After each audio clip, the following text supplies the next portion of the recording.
sorry. Children's church kids, you are dismissed. We love you dearly. All right, but you are dismissed. This morning we are going to talk about the book of Ruth and how beautiful spring has been. Thank you. See, without the kids, we wouldn't have had all the praises. How spring has been so beautiful, has it not? It's just been gorgeous, right? This has been, we've had so much rain. We've had so much just sunshine. It seemed like it just really full in effect now. And the trees are growing, and the flowers are growing, and some of our grass is growing. And it's been beautiful. You don't like the grass? All right. He said he doesn't like the grass. All right. I understand. It's hard to mow it. All right. Regardless, there's been a beautiful, beautiful spring, and there's been so many things that have been just beautiful to see. It's been amazing to me. And this week, as my wife has fully gone into gardening this year and wanting to get plants in the ground, and we've kind of really done up our garden in the front and kind of flowers and all that. And I was in a gardening section, and I saw a sign that I thought was quite profound, and I never thought about such a simple, profound little statement. The sign said that all flowers must grow through dirt. And I thought, that's preaching. I was like, that's a good little sign. All flowers grow through dirt. And my wife is now making dirt. All right, this is what she's done this last year. All right, she is composting. Anyone here do the composting? All right, she's been doing this for about a year or so, and all of a sudden it paid off. All right, so she's been piling dead plants and food and stuff into this big pile that we put like a gate and protecting it. We don't want anyone to steal it. All right, and and we put all of our garbage in there, and the snow sat on it and all this stuff, and it just rotted, right? And now it's this really dark, rich soil, and so now she's digging it out and throwing it on the garden. And so all of a sudden I realized, well, she just saved me $20. And so I'm really like, oh, this is great. I love this.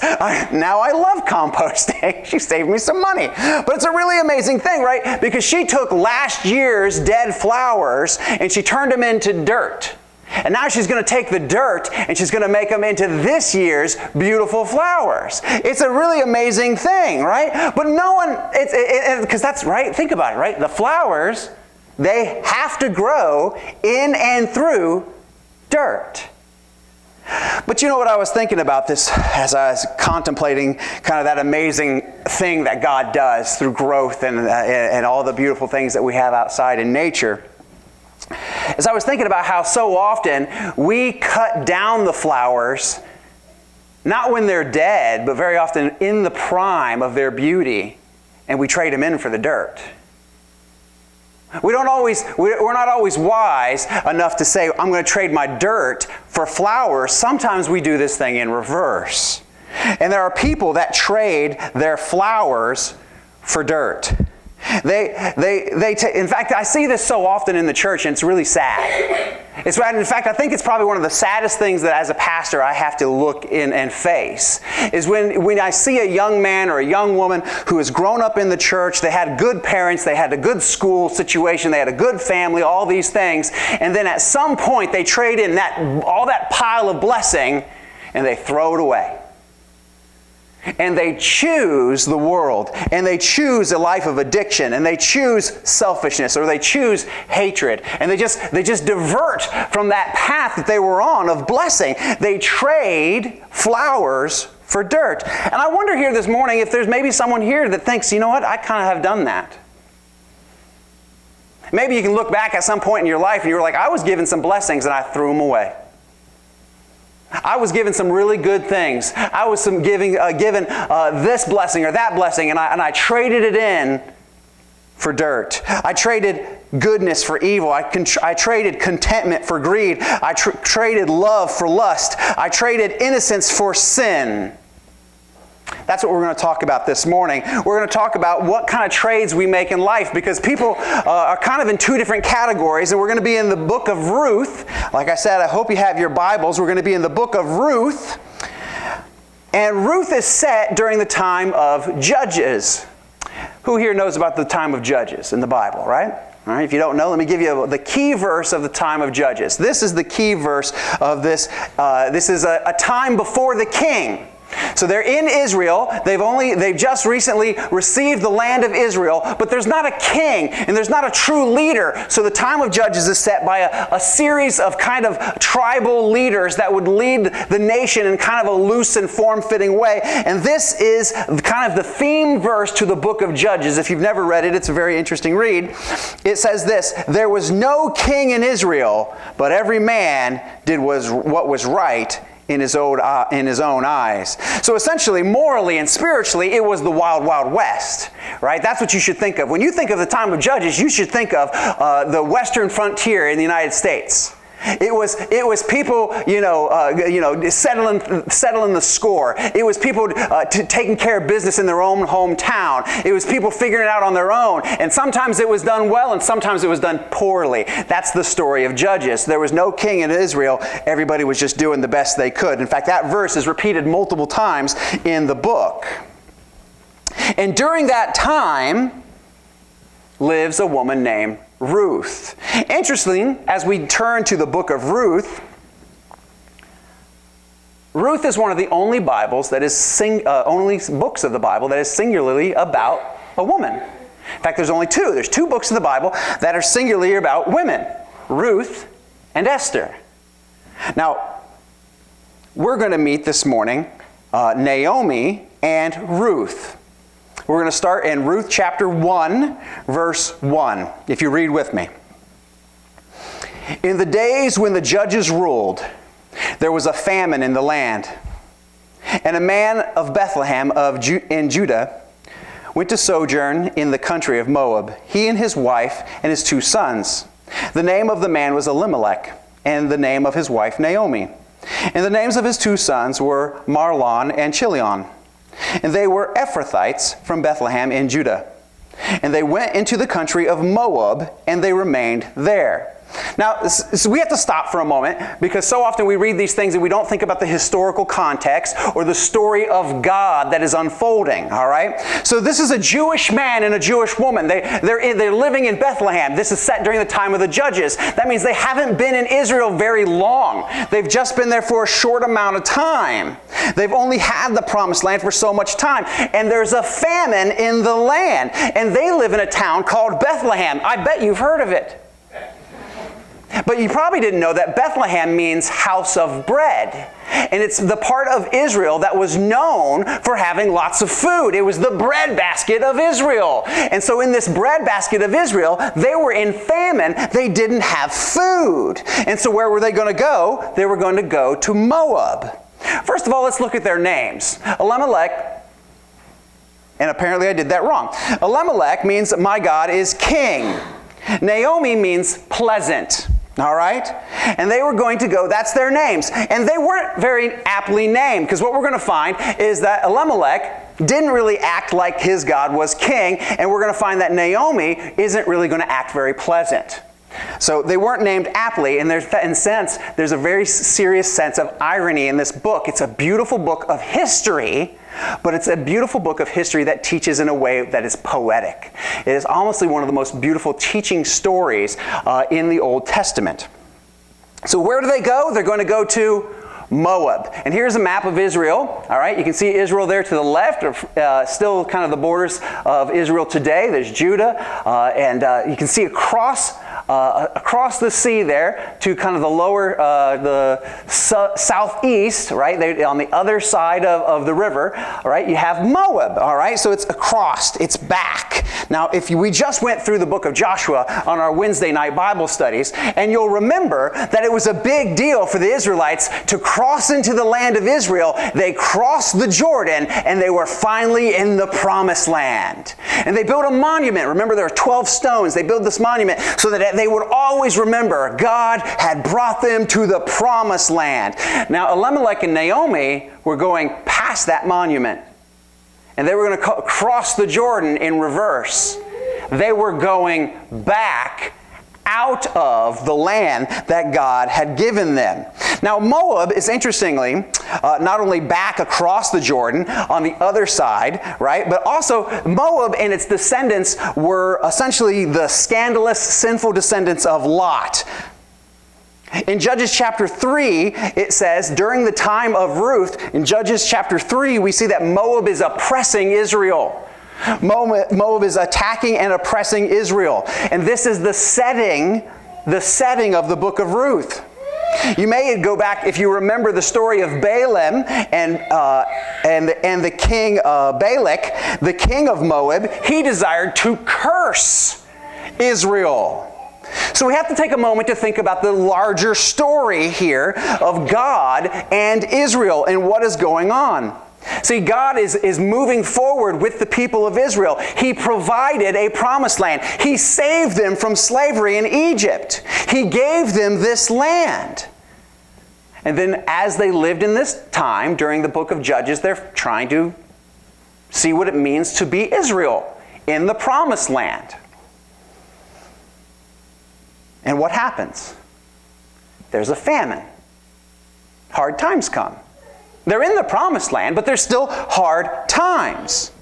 Now, why might there be a famine in the land of Israel, the promised land that God just gave them? And they've only been there for a couple generations. Why is it that there's a famine in the land of Israel? Now, if you went to Deuteronomy chapter 28, you would see that God set up a specific covenant, the Old Testament covenant, with Israel. And what he does in Deuteronomy chapter 28, which is worth reading, all right? Every once in a while, a Christian should just read Deuteronomy 28, all right? Just remember the old covenant in its entirety. I'm going to read you one verse, but let me just remind you of what the old covenant said. The old covenant said this: if you'll be obedient, I will bless you. What do you think? Be obedient, and I will bless you. And it goes through all the different types of blessings that God says, I will bless you. All right? And then it says, and if you'll be disobedient, I will curse you. And the curses are frankly more of the chapter than the blessings, and it's terrifying. That's why I say it will get you the fear of God in you every once in a while. Just read Deuteronomy chapter 28. But verse 24 of Deuteronomy 28 says this: and the Lord will turn the rain of your land into falling dust, and it will descend on you from the sky until you're destroyed.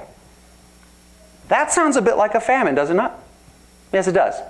So why might there be a famine in the land of Israel, the promised land, during the time of Judges? Maybe because God had pronounced judgment on the people of Israel, and he was simply being faithful to what he had said in the law. But Elimelech and Naomi thought they would leave the promised land and go down to Moab. What did they think they were going to do? They thought they were going to escape God's judgment. They thought that if they would just move from one place to another place, maybe get a new job, that maybe it would be better somewhere else. Who knows you can't escape God? Amen? You can't. That's good. At least 3 of you raised your hand. You understand this, all right? Jeremiah 23:23 says this: I am a God who is everywhere and not in one place. That means God is omnipresent. If God is omnipresent, you can't get away from him. I don't care where you go. I don't care where you move. I don't care what you're doing. You can't get away with God. And if he has business with you, then you have business with God. So what we see here, before we even get into the story, is we see unfolding the story of Elimelech and Naomi. And these are my first 2 points. They traded flowers for dirt. They traded blessings for curses. They took the blessings of God for granted. The land that was just recently given them, they're going to leave. They traded the promises of God for the promises in the potential of the world. That's how this story starts.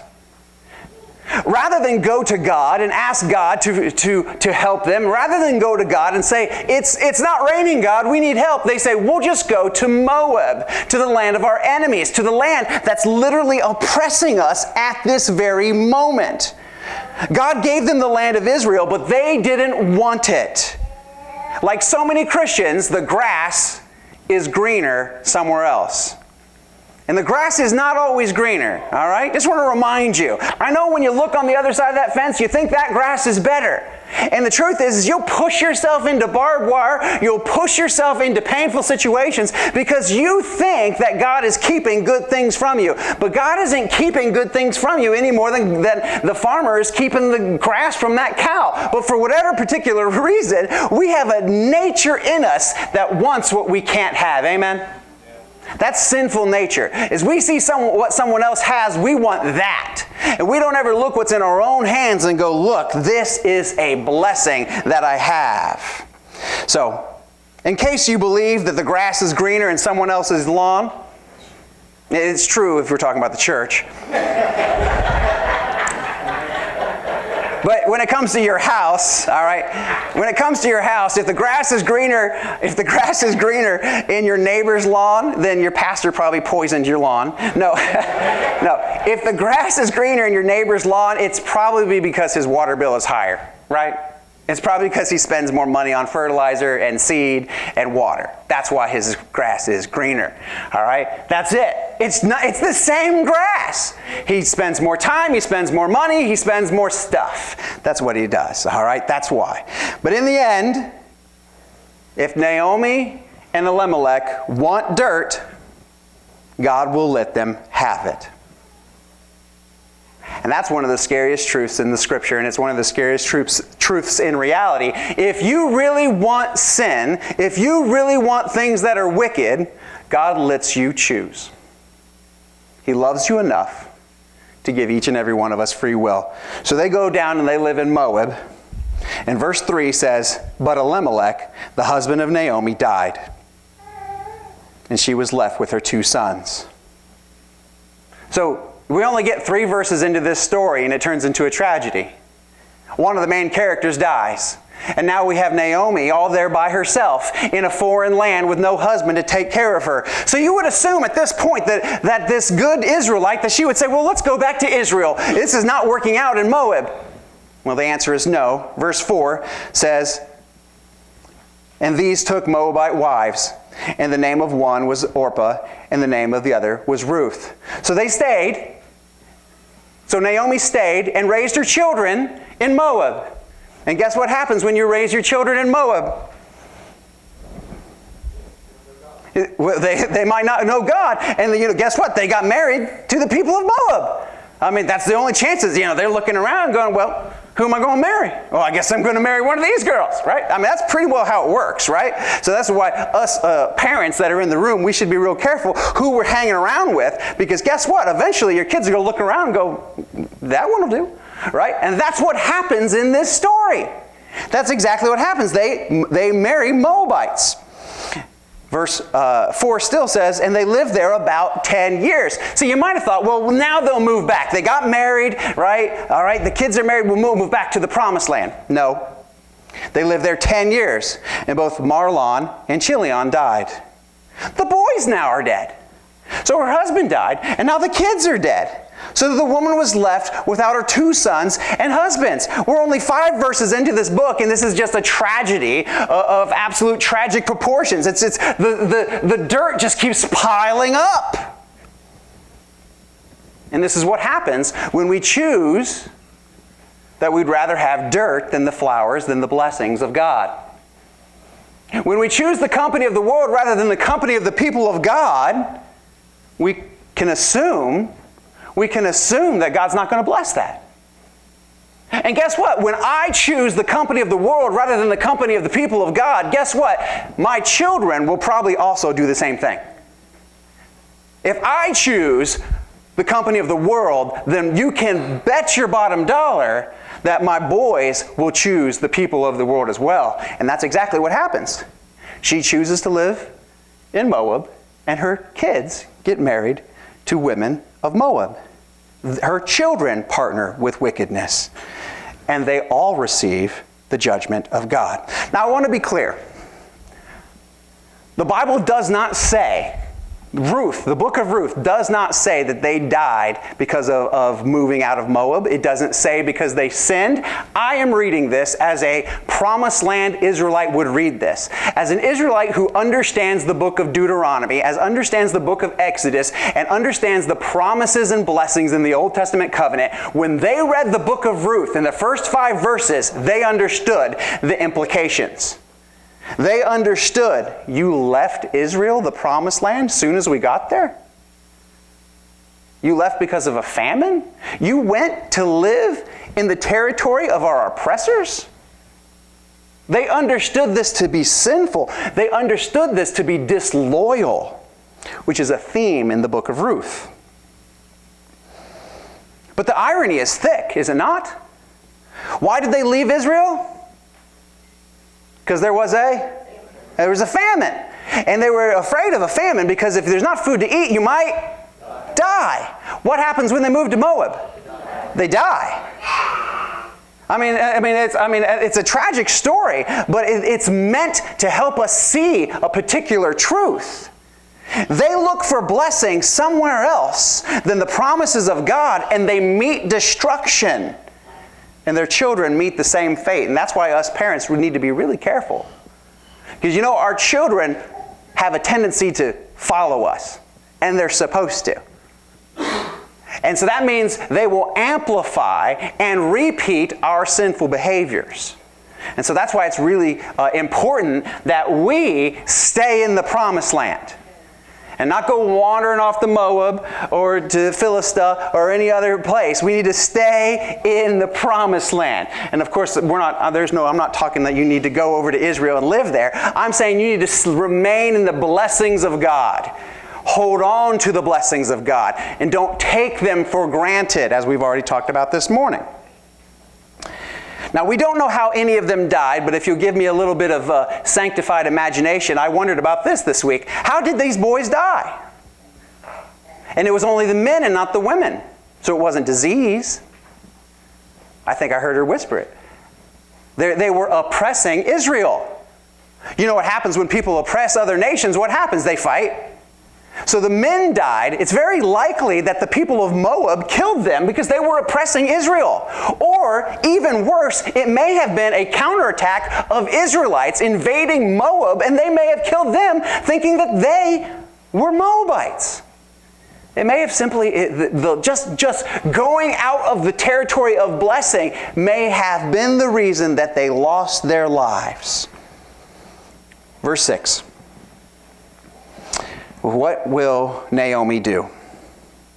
Then she rose with her daughters-in-law to return from the country of Moab. Finally, she's had it up.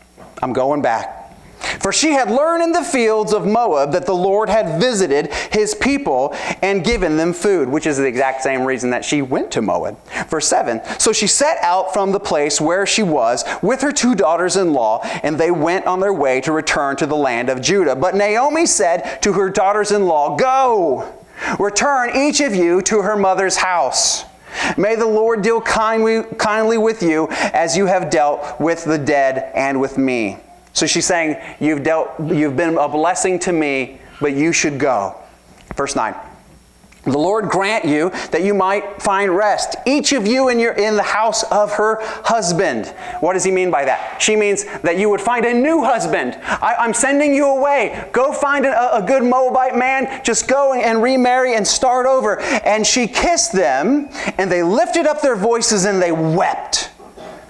And they said to her, no, we will return with you and your people. But Naomi said, turn back, my daughters. Why would you go with me? Have I sons in my womb that could become your husbands? Turn back, my daughters. Do go your way. I am too old to have a husband. And even if I should say I have hope, even if I should have a husband this night and should bear sons. So now she's really going down this road in her mind. She's like, if I had a baby, it got pregnant today. She says, verse 13, would you therefore wait for till they were grown? Would you refrain from marrying? No, my daughters, it is exceedingly bitter for me, and for my sake, the hand of the Lord has gone against me.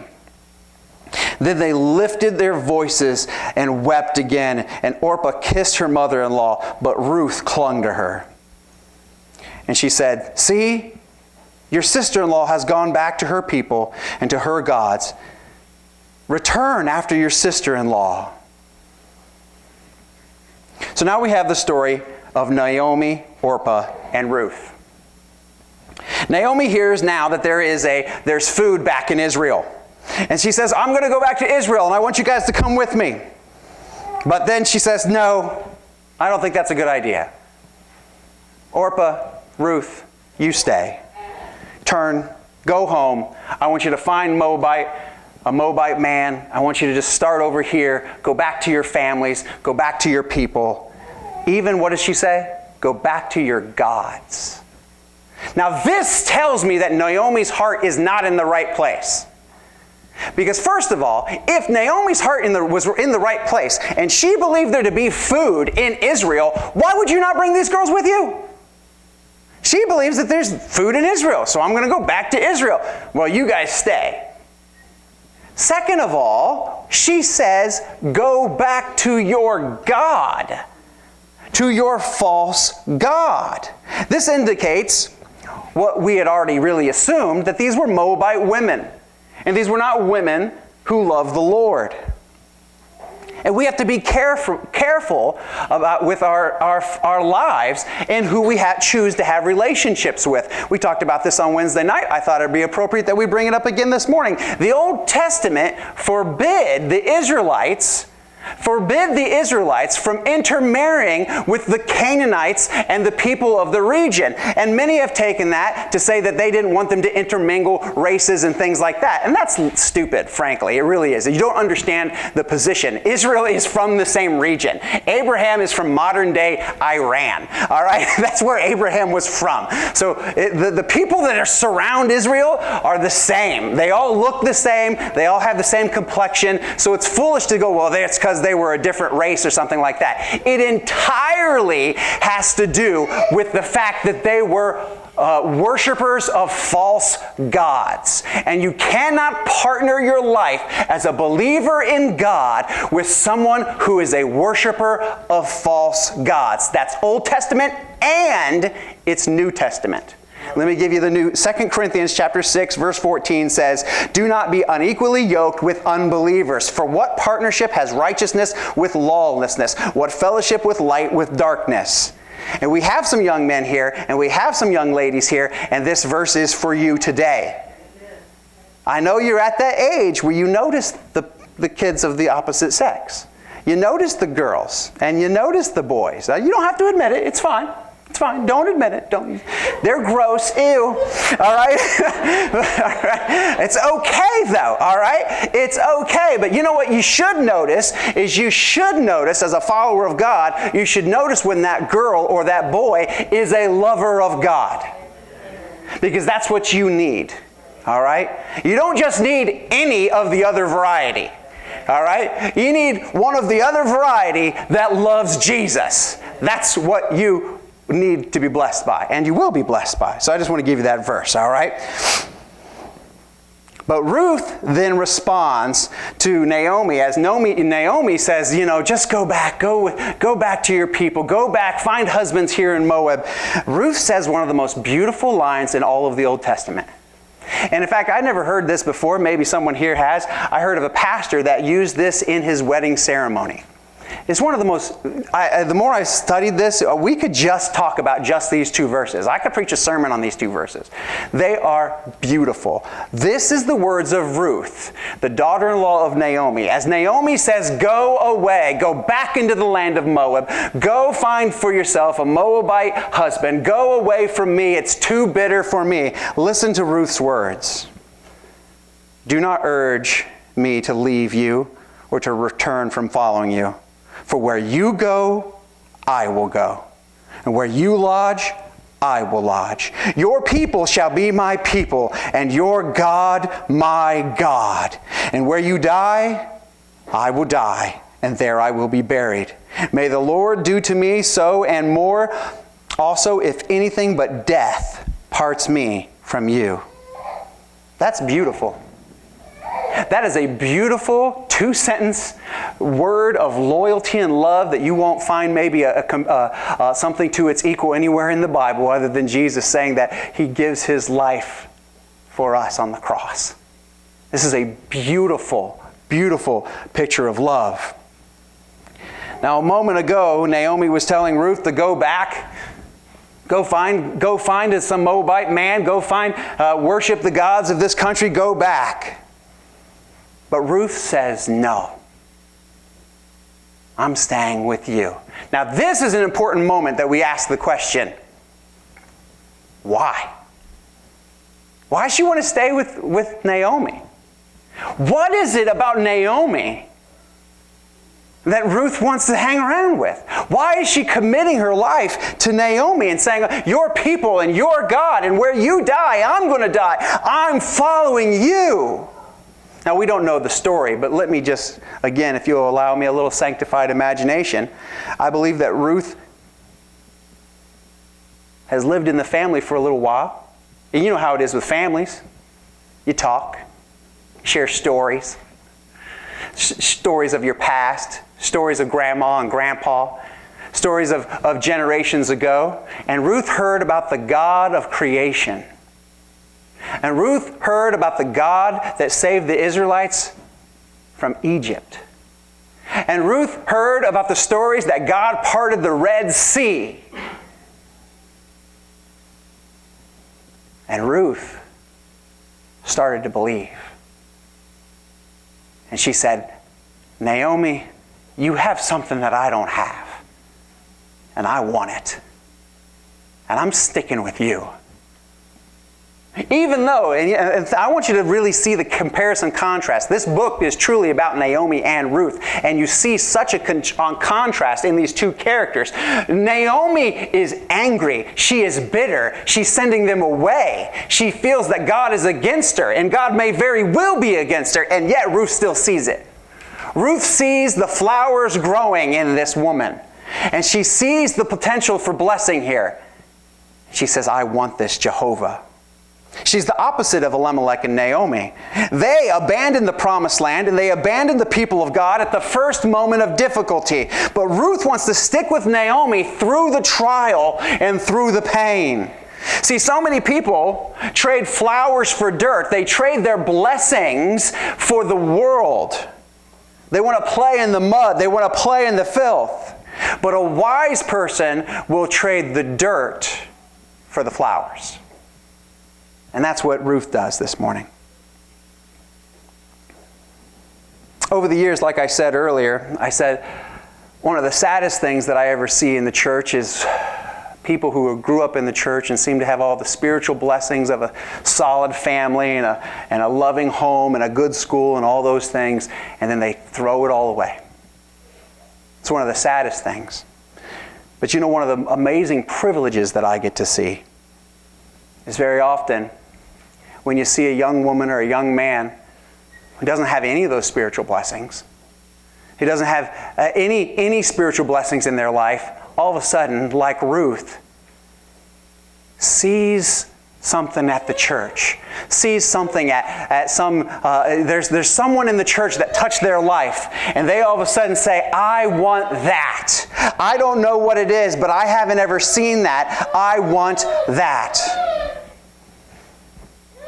Over the years, I've had the privilege of knowing people who were truly godly, of knowing people who were great teachers, people who were great parents. And I try to make a habit in my life, and I want to encourage you to do the same. If you meet someone in your life that knows the Word of God, or if you meet someone that you think is a good parent, or if you meet someone that's good in a skill or something, and you think, I can learn some things from you, then you should befriend them, try to hang out with them. All right? Mentoring is a powerful tool. And that's what Ruth does here. Ruth sees someone who has something that she doesn't have, and she says, I'm sticking with you. And this is what Ruth does. She trades the dirt of her life for the flowers, for the blessings of God. See, Ruth sees the failings of her false god Chemosh, which is the god of Moab.